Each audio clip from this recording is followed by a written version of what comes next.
Welcome to a world hidden in the shadows of history, a world where whispers linger longer than voices, where the earth itself seems to remember footsteps that vanished centuries ago.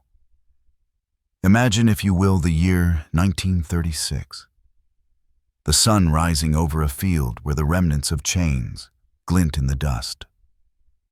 Not visible to the casual eye, yet present in every worn board of a cabin, in every furrowed line of an elder's face. This is the landscape of those born into slavery. Their stories collected decades later in the WPA slave narratives. Stories meant to be forgotten, yet somehow they survived. Before we move further, before the dust settles on these forgotten fields, I invite you, wherever you are, to leave a comment. Tell us where you are listening from, what time it is, and what you feel as these voices begin to speak. For this is not merely a documentary. It is a communion, a listening, a remembering, a reckoning. The wind moves differently here. A low hum carries through the tall grass. It sounds like voices, distant, indistinct, sometimes pleading, sometimes laughing, sometimes warning. These are not mere echoes. They are traces, traces of lives that endured, lives that vanished, lives that persisted in memory alone. And tonight, we follow those traces, tracing them from the dim-lit cabins of the American South, to the crowded streets of Harlem, to the hidden corners of forgotten towns, to the archives that bear witness to the impossible. In a small cabin worn by decades of sun and rain, a child was born. A child who knew chains only as a legacy, never as a memory. The mother's hands rough from labor, the father's eyes haunted by dreams of freedom and loss.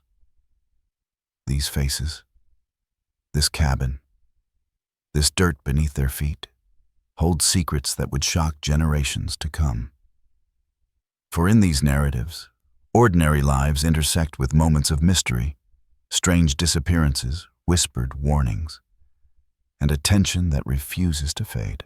Listen closely, and you may hear the hum of a distant fiddle, played by hands long gone, the notes carrying the weight of sorrow and hope, the rhythms of work songs echoing across fields, through the forests, past the rivers, whispering of things left unspoken, things that the newspapers of the time called simply fate unknown.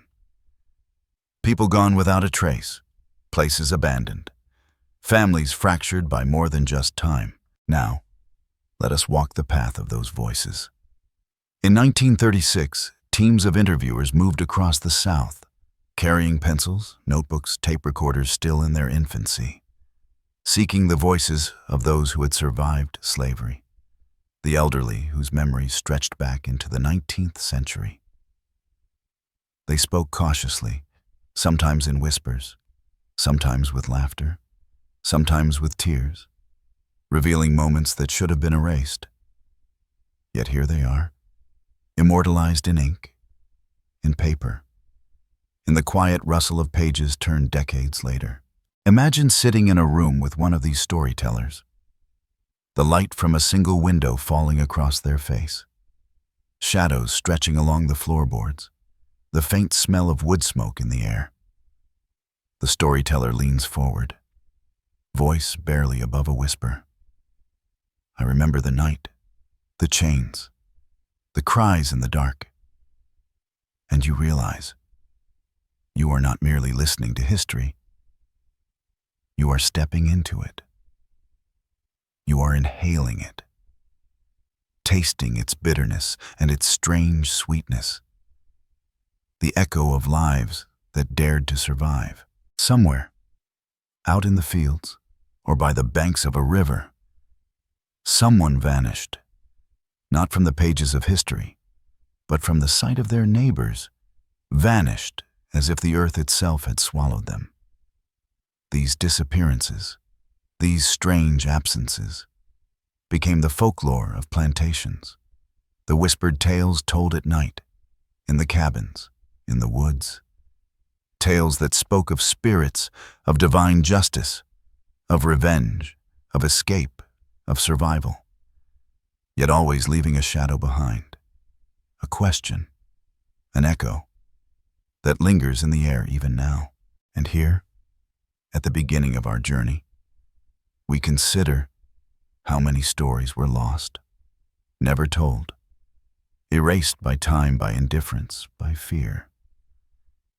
How many voices cry silently across the decades, waiting to be heard, waiting to be acknowledged, and you are about to hear them, perhaps for the first time.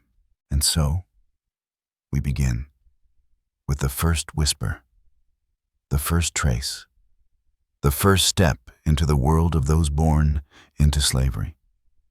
A world that should have remained hidden, yet refuses to be forgotten. Ma'am, it is the spring of 1936.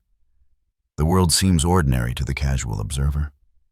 Yet beneath the surface, the soil, the wind, the very air carries the weight of history. We are in the deep South, Mississippi, Louisiana, Alabama. The land is quilted with fields of cotton, sugarcane, and corn. Endless rows stretching toward the horizon, shimmering under the morning sun. The air is thick, heavy with the smell of earth warmed by the sun, mingled with smoke from nearby cabins, the scent of burnt cane drifting from distant plantations. Every sound is amplified in this stillness. The creak of wagon wheels along rutted paths, the caw of a lone crow perched on a fence post, the distant splash of water from a river that has seen centuries of labor, escape, and sorrow. The cabins sit scattered, worn by decades of wind, rain, and neglect. Weathered planks, patched roofs, leaning chimneys, windows darkened by grime, their doors hanging slightly ajar. Some stand empty, silent witnesses to lives that moved on or vanished, leaving behind only footprints in the dust. In these spaces, the past whispers, soft, persistent, calling to those willing to listen. The ground beneath our feet is compacted by years of work, of toil, of desperation. It remembers the weight of those who bent beneath the sun, the calloused hands planting, harvesting, carrying, every furrow a testament to endurance, and every shadow a reminder of absence. In the towns that dot these landscapes, small, haphazardly built, wooden planks and bricks, front porches sagging under their own weight. Dust swirls in the streets when the wind picks up, a muted gray haze that blurs the edges of reality. The local church bells toll at irregular intervals, carrying prayers, warnings, or simply marking the passage of time. Market days bring a flurry of activity, baskets of produce, children running through alleys, voices raised in greeting or argument. Yet beneath the surface there is a tension, a rhythm unspoken, known to all. The memory of chains, of loss, of nights when families vanished into darkness or were torn apart by force. In the cabins themselves, the interiors are simple. Rough-hewn tables, chipped chairs, cloth patched repeatedly, lanterns that flicker and smoke, the scent of cooking fires mingled with that of herbs and dried goods. The walls sometimes hold carvings, initials of those who once lived here, dates, perhaps the memory of a birth or a death. The floors creak underfoot, as if echoing the footsteps of those who came before. Each step a resonance of lives lived in resilience and fear. There is a stillness that cannot be broken, the kind that presses against the chest, reminding one that every object, every shadow, every sound holds a fragment of story, a fragment of truth that must be observed carefully. Harlem, in contrast, pulses with a different kind of energy. The streets are alive with music jazz, spilling from dimly lit clubs, the staccato of shoes on pavement, the laughter of children and merchants. Yet even here the past casts its shadow. The stories of those who escaped the South, those who journeyed on the Exoduster routes, those who sought freedom in city streets. They carry their histories with them, tucked beneath coats, whispered in conversations, embedded in the rhythms of music and dance. The city glows under electric lights, yet darkness gathers in corners. Alleys where whispers tell of vanished families of men and women who disappeared without a trace of shadows that seem to follow even decades later. The Mississippi River winds its way through this landscape like a silent witness. Its waters have carried stories of escape, of hope, of betrayal, and of death. Steamboats once traversed its breadth, loaded with cotton timber and people. Some boarded freely, others against their will. Some slipped into its currents, never to be seen again. And yet, even as the water flows, memories linger. In the mist that rises each morning, in the reeds along the bank, in the low hum of insects at dusk. In these spaces, history and folklore intermingle. What is recorded in the archives, and what survives in whispered tale. They coexist, sometimes in harmony, sometimes in tension, each layer amplifying the other, creating a texture of reality that is both tangible and spectral. Across the fields, across the cabins, across the towns and cities, the people who lived here shaped the land as much as it shaped them. Children ran barefoot along dirt roads, their laughter carrying like fragile wings. Women bent over washboards, scrubbing clothes. Men labored in fields, or repaired fences, or quietly tended to gardens. Every face tells a story. Every pair of eyes carries a memory. Some speak openly, others conceal depths of sorrow. The oral traditions carried across generations preserve fragments of the past, songs, parables, warnings, and dreams. They tell of ancestors who fought for freedom, who survived the unthinkable, who vanished mysteriously, and whose presence lingers felt even when unseen. In the night, the atmosphere shifts. The moon casts a pale light over the cabins and fields. Shadows stretch unnaturally. Trees sway, whispering secrets to the wind. The distant sound of a horse or a creak or the sighing of a door closing. It is in these moments that history feels closest, tangible, almost alive. One can imagine the figures of the past moving just beyond vision, following routines, observing visitors, guiding those willing to listen. It is a world layered, built upon centuries of endurance, sorrow, celebration, and disappearance. And so we begin to see the stage fully. From the sunlit fields to the shadowed cabins, from the bustling streets of Harlem to the silent winding rivers, from the archives of the WPA slave narratives to the whispered stories told at night. Everything is in place. The air, the soil, the wood, the water. Every element conspires to tell a story. Every detail matters. Every object, every shadow, every sound is a piece of the mosaic, a fragment of lived experience, waiting to be heard, waiting to be felt. Here at this juncture, we prepare to enter deeper into the lives, the struggles, and the mysteries of those born into slavery. We observe their world, its textures, its scents, its rhythms, and we acknowledge the duality, the tangible fact, and the spectral legend. This is the canvas upon which all further narratives will be painted. The stage is set. The characters are present. The air is thick with anticipation, ready to carry the audience through fact layers and folklore layers alike, through rising incidents, through echoes of disappearance and survival. This is Mississippi, Louisiana, Alabama, Harlem, the riverbanks, the cabins, the towns, the fields, the forests, the city streets, all converging, creating a tapestry of history, a stage where ordinary lives intersect with extraordinary mysteries, where voices of the past call to the present, and where our journey into memory, into legend, into truth begins. Jerome, sir. The archival records begin quietly, almost unassumingly. The faded pages of the WPA slave narratives holding stories that had resisted erasure. Here in the cramped offices of the Federal Writers Project, pencils scratched over paper capturing voices that had traveled decades across time. Elderly men and women spoke of fields and cabins, of labor and of longing. Some voices trembled, some cracked with emotion. Some carried the steady cadence of memory sharpened by hardship.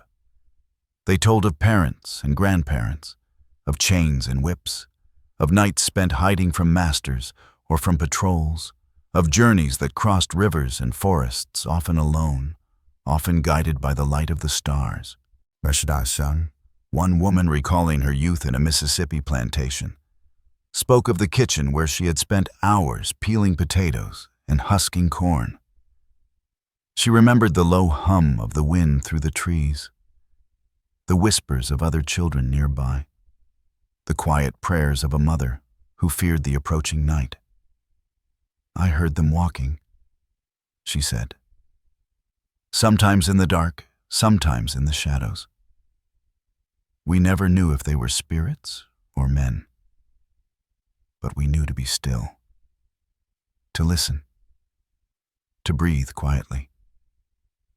The interviewer's pencil moved across the page, noting every hesitation, every tear, every pause, capturing the texture of fear and resilience. The newspapers of the late 19th century spoke differently. Stripped of emotion, clinical in tone. "Fate unknown" was the repeated phrase. Men, women, children disappeared from plantations, sometimes reappearing, often not. These small phrases, repeated across columns and decades, echo now with haunting clarity. They hint at a pattern, a rhythm of disappearance, of lives interrupted, of a world where freedom and captivity were separated by a breath, by a shadow, by the swing of a hand. And in one account, a young man vanished from the cotton fields. He had left no message, no warning, only his footprints fading into the damp soil. The neighbors whispered, "Taken by the river spirits," or "Gone to the north, guided by angels." The truth perhaps was somewhere between the pages of the archive and the flickering shadows of folklore. The records tell of dates, names, and places. The stories tell of wonder, fear, and the inexplicable. In these narratives, the concrete fact of disappearance meets the spectral memory of what it might mean. Across the plantations, elders told of the music that carried across fields, the haunting songs of spirituals, of work songs, sung softly to keep spirits awake or to keep danger away. Each note carried a warning, each rhythm a story. The folk tales spoke of ancestors who appeared in dreams, guiding the living through danger, whispering secrets. Sometimes warning of approaching men with chains, sometimes reminding the children to run quietly, to remember the paths through the forest, to trust the stars, to trust the river. There are records of runaway slave ads, printed in newspapers, nailed to trees, posted in towns. Each one a testament to desperation and courage. "Reward for the capture of," they read, describing the height-age scars, clothing sometimes temperament. Sometimes the ad ended with a caution, "Fate unknown," as if the publishers themselves understood the limits of knowledge, as if they recognized that the earth, the river, the forests, and the people held secrets beyond their grasp. These advertisements, so banal on the surface, are now powerful markers, echoes of fear, resistance, and human ingenuity. And yet folklore seeped into these spaces. Ghost stories told by the riverbanks in cabins around fires, of figures moving silently among the trees, of lights floating over fields, of drums beating in the night when no one was near. Children grew up with these tales. and adults whispered them softly, perhaps to comfort themselves, perhaps to remind themselves that the unseen world was never far away. Some claimed to have seen spirits of those who never left, moving through the corridors of memory, carrying unfinished business, carrying messages, carrying the weight of chains that were never fully removed. The archives show the facts. Dates of birth, work logs, punishments, escape attempts. Yet the folklore fills the spaces in between. The missing pieces of memory, the invisible threads that connect one generation to another. One man recalled the night a family vanished. He had been sleeping nearby. He awoke to find only empty chairs, footprints leading into the woods. A soft lullaby echoing through the leaves. He never knew what became of them, but the story persisted, growing with each retelling, intertwining history and imagination, until it became something sacred, something undeniable. Across multiple plantations, these patterns repeated. Disappearance, observation, whispering warnings, cautionary tales. Children learned early to read shadows, to follow river bends, to know which trees offered concealment. They learned that the world was both real and supernatural, that survival required understanding both, that history and myth were not separate, that both carried knowledge, that both could save or doom. These narratives captured by the WPA did more than record memory. They preserved cadence, intonation, hesitations, glances. They gave texture to the past, a heartbeat to the archived names and dates. They allowed modern listeners to feel the tension, the suspense, the weight of labor, the constant hum of fear and hope. The factual layer grounded the story. The folklore layer infused it with resonance. Each complemented the other, creating a tapestry of lived experience. One cannot exist fully without the other. And so the fact layer, and folklore layer, converge.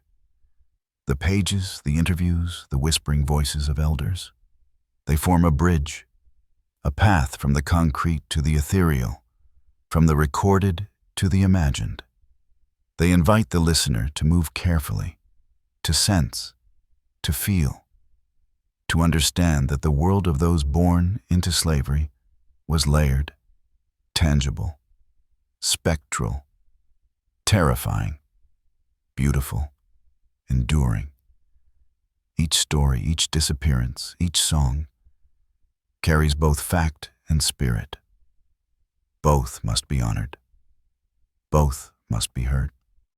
The sun dips low across the Mississippi fields, the air thick with the scent of damp earth.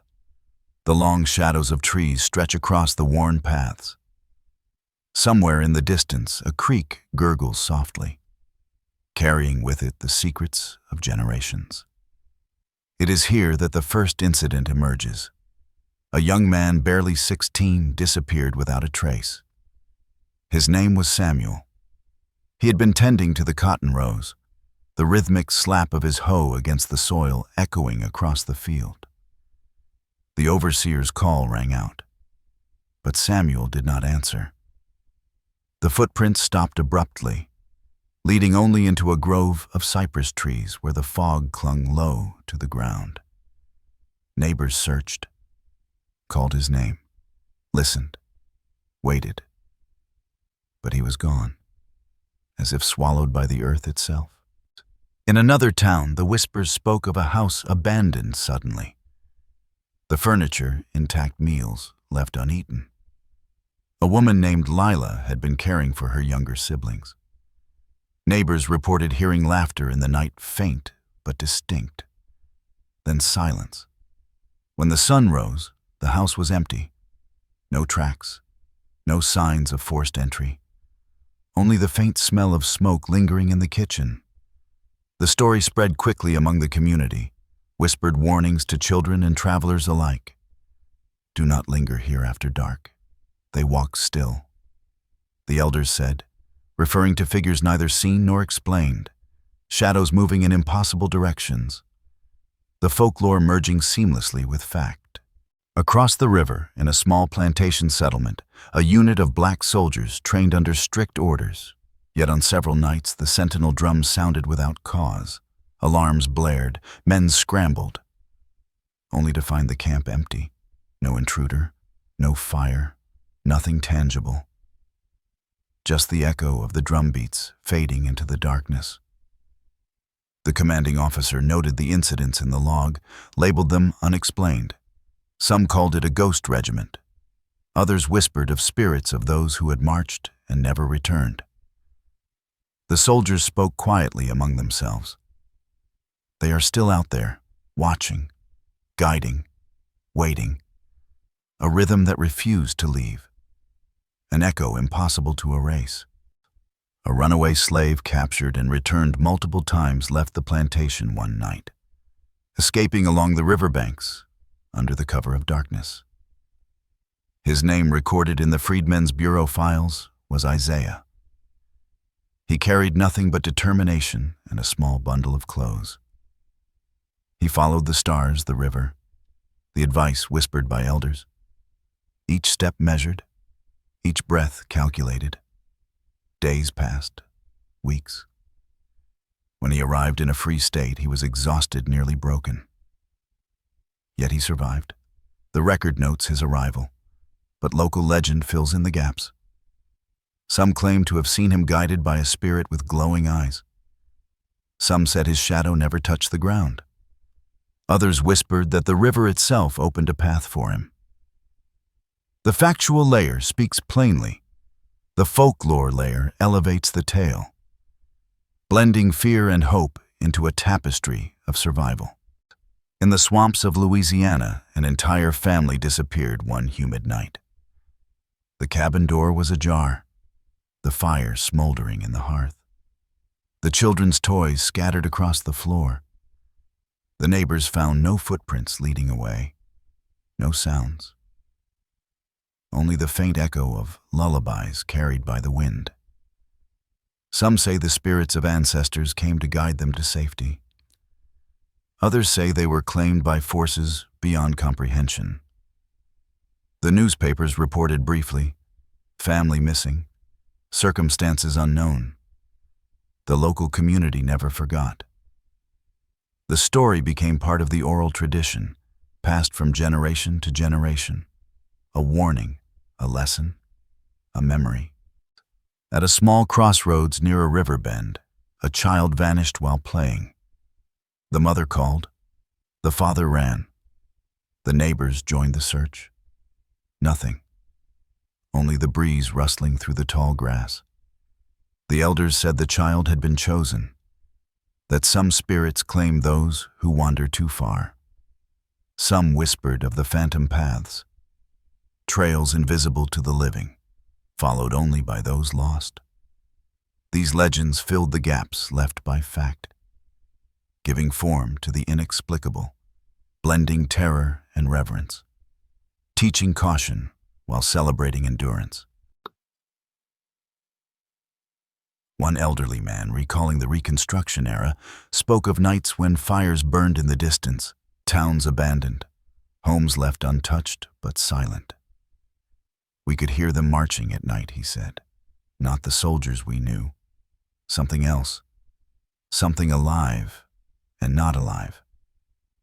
The WPA interviewers recorded his every word, noting the tremor in his voice, the pause before he continued, the almost imperceptible glance toward the window. Every detail mattered.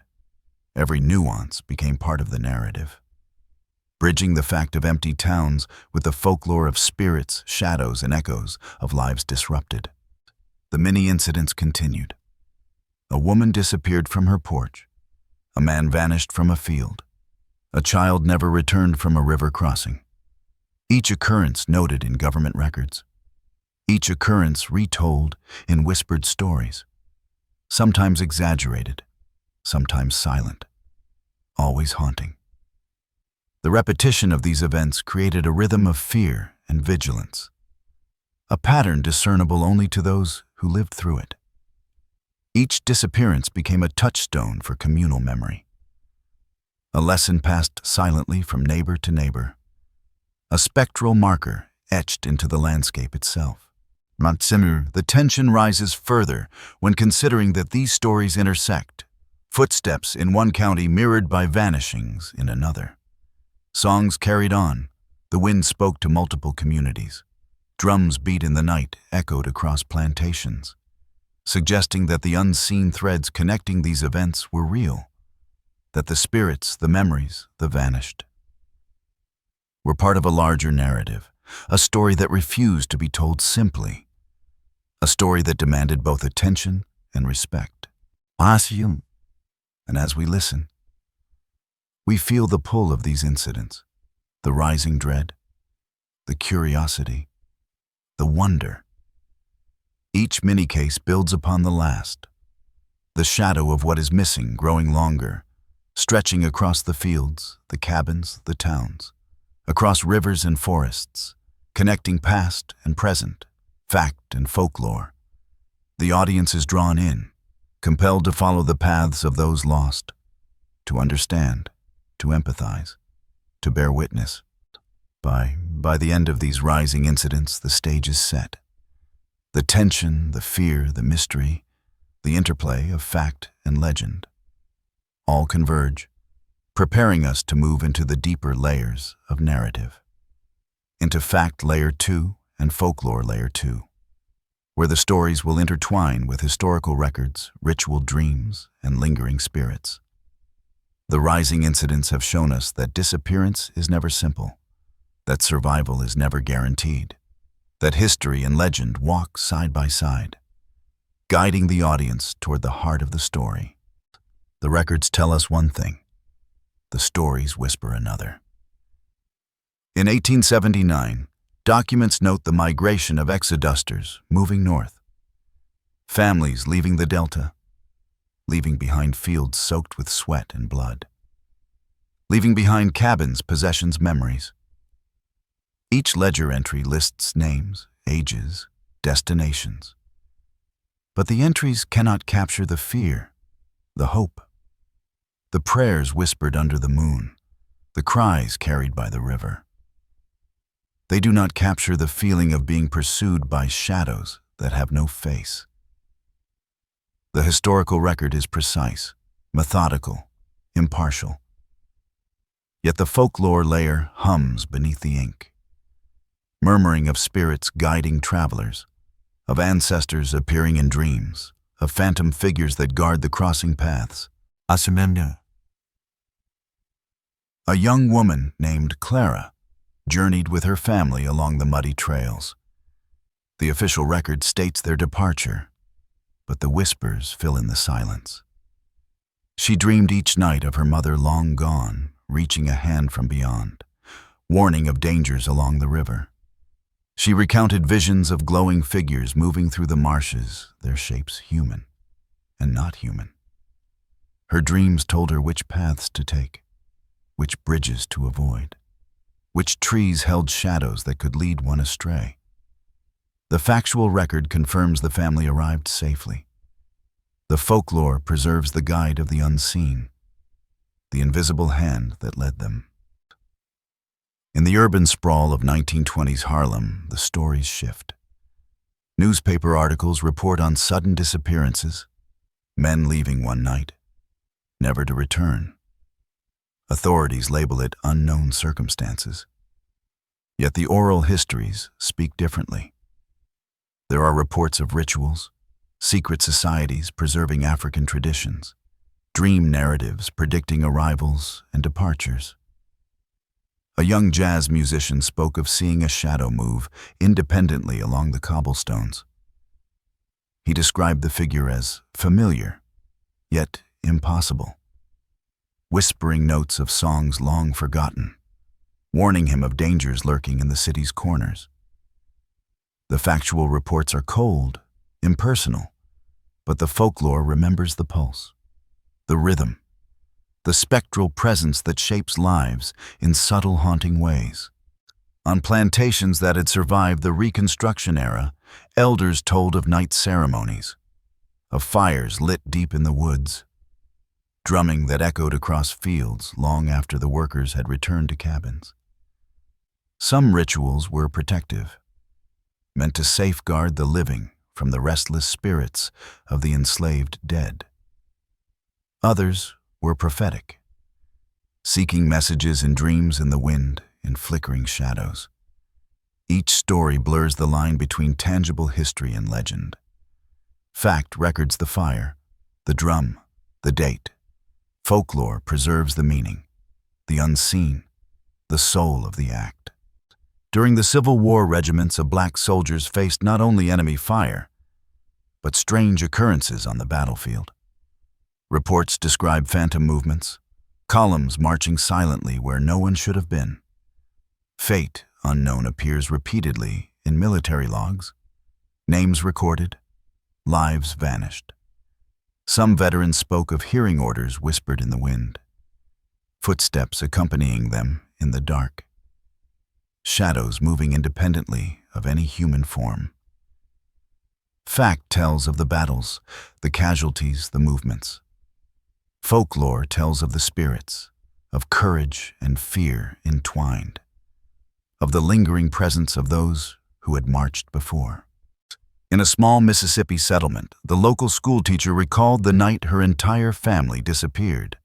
The fire in the hearth still smoldered, dishes left uneaten, the children's laughter lingering in the empty rooms. Official reports list the event briefly, circumstances unknown, but in the stories passed down, it is said that the ancestors claimed them, guided them safely, or perhaps claimed them for reasons beyond human comprehension. Shadows in the moonlight were said to dance across the walls. The wind carried voices of warning and reassurance. Fact and folklore intertwined, inseparable. Martamto. The WPA slave narratives preserve these dualities. Pages filled with dates, names, and labor details, interspersed with visions, dreams, and ghostly sightings. A man recounts seeing the shadow of his grandmother leading a group of children through a forest at night. The record notes the journey, but the spirit, the vision, the fear, the awe, that is folklore. The fact is skeletal. The folklore fills in the flesh, creates the texture, the heartbeat of memory. In the river towns of Louisiana, legends speak of the walking lights, glowing figures seen hovering over the water, guiding lost travelers to safety. Some records note disappearances along the river, bodies never recovered. The townsfolk spoke of seeing lanterns float, sometimes stationary, sometimes moving. Some said it was divine intervention. Some whispered it was the spirits of the enslaved. The line between fact and folklore becomes almost invisible. Yet both insist on being remembered, both insist on being heard. Across plantations and towns, these layers continue to intersect. Fact records, departures, arrivals, deaths. Folklore records, guidance, warning, presence. Both layers tell us about the fears, the hopes, the courage, the cunning, the survival of a people who endured unspeakable conditions. Every ritual, every dream, every ghostly tale, every documented disappearance contributes to the tapestry, a mosaic of lived experience, a resonance that cannot be ignored. The fact layer 2 and folklore layer 2 reveal a world that is richer, deeper, more complex than either record or legend could convey alone. They show the persistence of memory, the endurance of the human spirit, the subtle, often invisible ways that the past informs the present.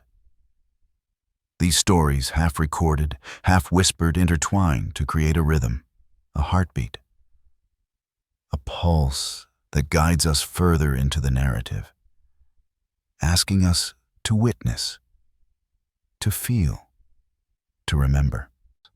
As we close this layer, the audience can sense the duality, the balance between what is verifiable and what survives in memory, in story, in song, the vanished, the guided, the warned, the protected.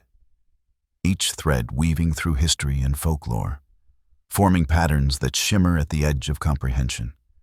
Fact and legend move together, inseparable, like river and tide, like shadow and light, like the past and its echo in the present. Now, through Fact Layer 2 and Folklore Layer 2, the stage is set for the deep bridge and climax. The audience is drawn into the interwoven world of disappearance and survival ritual and reality ghost and witness, preparing to confront the most haunting truths yet to be revealed. The air grows heavier as night descends over the delta, shadows stretching long across the fields, across the cabins, across the riverbanks. The wind carries whispers, fragments of song, faint laughter, a distant cry. It is in this darkness that the past feels closest, almost alive, almost present. Every tree, every brick, every river bend seems to hold a secret, a memory, a trace of a life that once was, and perhaps still is. We follow these traces now, deeper, into the heart of the mystery, into the places where fact and folklore merge, where the spectral presence of the past is undeniable. Documents long tucked away in the archives begin to speak. Letters from the Freedmen's Bureau, reports of missing individuals, diaries and journals of plantation overseers, newspaper clippings with the repeated phrase, "Fate unknown." Each record is sparse, clinical, devoid of emotion, yet each one pulses with the unspoken story. The names listed, men, women, children, connect across counties, across plantations, across rivers. Their disappearances form patterns, threads that pull at the edges of reality. They are anchors to the factual layer, and yet they point to something more, something unseen, something spectral. Among the letters, one describes a list of soldiers from a black regiment during the Civil War, marked "Fate unknown" in the margins. They had marched into the night. Some never returned. The officer's notes are precise, yet dry. The numerical records cold. They do not speak of the fear, the uncertainty, the eerie sensation reported by surviving soldiers. Soldiers who whispered of shadows moving independently, of voices giving orders that no living officer had issued, of drums beating in the distance guiding them through the darkness. The archives record the fact. The folklore remembers the haunting rhythm, the persistent presence, the march of souls that never ceased. In the cabin where Clara once slept as a child, the air carries the scent of old wood and soot, the walls faintly etched with initials, dates, prayers. At night she dreamt of ancestors standing at the threshold, guiding, warning, sometimes scolding. She recounted dreams where figures appeared in the flicker of lantern light, their eyes glowing faintly, hands outstretched, sometimes pointing, sometimes beckoning. The dreams predicted events, sometimes small, sometimes life-altering, guiding her family's migration north. They are vivid, almost tangible, more real than the road, the river, the mud beneath her feet. Across Mississippi, Louisiana, and Alabama, similar accounts abound. Families report seeing flickering lights along river bends, shadowed figures near cabins, drumming deep in the woods when no one is present. Each incident documented with careful detail, each whispered story recorded with reverence. The factual layer provides the scaffolding, dates, locations, names, observations. The folklore layer gives them soul, the pulse, the terror, the hope. The two layers intersect, weaving a pattern, a tapestry, each thread revealing a fragment of truth too profound to be captured by either alone. One elderly man recounted an experience during Reconstruction. He had been working in a field when he saw a line of figures march silently across the horizon. Men in uniforms that did not exist, carrying no weapons, moving in perfect formation. He ran to tell others, but when they arrived, the field was empty. Footprints vanished. Only the faint hum of a drum lingered in the distance. The military report later corroborated a patrol moving through the area that night. Yet the eyewitness swore the figures he saw could not have been alive. That night, the line of shadows became legend, whispered in hushed tones, recalled decades later in WPA interviews. At a river crossing, a woman named Miriam disappeared as she guided her siblings to freedom. The official account states she never arrived. The documents list her as missing. Yet the folklore preserves her journey. She appeared in dreams to those left behind, guiding them across treacherous waters, warning of hidden dangers. Her presence was protective, persistent, enduring. The river itself became a character in these stories, sometimes a barrier, sometimes a guide, sometimes an agent of the unseen, blending fact and legend in a seamless current. In the heart of Harlem, the echoes of these events reverberate. Jazz musicians spoke of shadows moving in the alleyways. Drummers described rhythms that appeared without source, voices in the night reciting songs they had never learned. Some believed the spirits of those who had migrated north still watched over them, still guided them, still intervened. The factual records list births, deaths, arrivals, and departures. The folklore records the unseen hands, the protective presences, the warnings whispered in dreams. The city became both a sanctuary and a conduit, a bridge connecting generations and geographies. At the plantations, the night ceremonies persisted.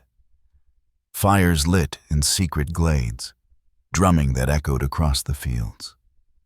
Songs sung softly to honor ancestors, rituals performed to seek guidance or protection, each act recorded by some, recalled by others. These practices were both fact and legend, their impact tangible, the spiritual guidance believed real. The same drums that were heard by living participants sometimes echoed in dreams, sometimes in visions, forming a link between the physical and the ethereal, between those who survived and those who did not. As these threads converge, the tension heightens. Every disappearance, every vision, every ritual, every record creates a dense network of meaning. The audience is drawn into this interwoven reality, where nothing is simply explained, where the past is palpable, where shadows move independently, where spirits are both protective and ominous. The climax approaches. The culmination of years, decades, and centuries of experience, observation, survival, and memory. And at the height of this journey, the most haunting truths emerge. The lines between fact and folklore blur completely. Names in the archives shimmer with life. Shadows in the forests dance with purpose.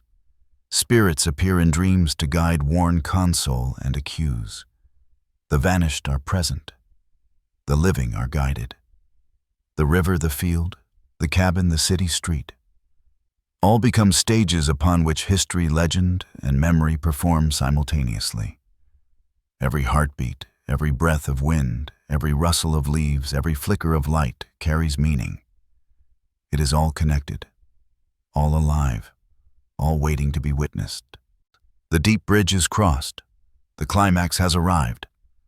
The audience now stands fully within the world, a world where survival, disappearance, guidance, and haunting coexist, where the legacies of slavery, migration, resilience, and mystery intertwine, where the past refuses to remain hidden, where the echoes demand attention. And we feel it. The weight, the pull, the presence of lives lived, lost, guided, and remembered, ready to move into the aftermath, the echoes, the final understanding, the resolution that is both spiritual and historical. The sun rises slowly over the plantations, the cabins, the riverbanks. The light softens the edges of the world. Yet the shadows remain, lingering in corners behind trees across empty streets. Decades have passed. The children who vanished have become ancestors. The echoes of the vanished and the survivors resonate through time. The towns that were abandoned during nights of fire and disappearance lie quiet now. Some rebuilt, some forever left to decay. Yet in every brick, every plank, every weathered fence post, the stories remain, etched invisibly, ready to be remembered, ready to be felt. The legacy of those who endured, who fled, who disappeared reverberates through the generations. The songs sung by mothers and fathers, the spirituals that carried hope across rivers, the lullabies whispered in the dark. They continue to resonate. In churches and homes in the streets of towns where descendants still walk. The WPA slave narratives preserve the voices, but the spirit of the people cannot be contained by ink and paper alone. It lives in memory and tradition, in the rhythm of work songs and jazz, in the silent pauses of children listening for whispers. Historians pore over faded documents, microfilm reels, old newspapers. They uncover names, dates, events. They chart migration paths. They measure the scope of disappearance and survival. Yet even the most meticulous records cannot capture the full texture, cannot capture the ghostly presence that continues to influence descendants. The archival truth is incomplete. It is skeletal. Yet when combined with folklore, the heart of history beats fully. The vanished, the saved, the guided, the warned. They all remain. A chorus of the past carried into the present. In the forests and fields, the echoes persist. The footprints of those who disappeared centuries ago remain in memory, invisible to the eye, yet tangible in spirit. Children learn to respect them. Elders tell stories. Festivals and ceremonies preserve fragments of ritual. Each retelling carries fragments of guidance, protection, warning, and remembrance. The past is never fully gone. It lingers, shaping the world, shaping perception, shaping identity. The spectral presence becomes a teacher, a guardian, a witness to what was endured and what was survived. In the urban landscapes, the echoes continue to resonate. Harlem, Chicago, New York. Cities alive with music, movement, memory. The descendants of those who fled the South carry the songs, the stories, the shadows. Jazz and blues, rhythm and verse are imbued with the history of survival. Ghosts of ancestors appear in dreams, guides, protectors, reminders of both horror and hope. The city becomes a living archive, a repository of spiritual and historical memory. Every alleyway, every corner, every stage carries traces of the journeys, of the sacrifices, of the disappearances that shaped communities. At river crossings and along the delta, the stories of the vanished and the guided continue to echo. Boats no longer carry enslaved people, yet the water remembers. The currents whisper of lost lives, of miraculous escapes, of journeys led by unseen hands. Lanterns flicker in dreams, guiding those who listen, warning those who stray. The river becomes a metaphor, a bridge, a passage between life and memory, between fact and legend, between the world that was and the world that continues to remember.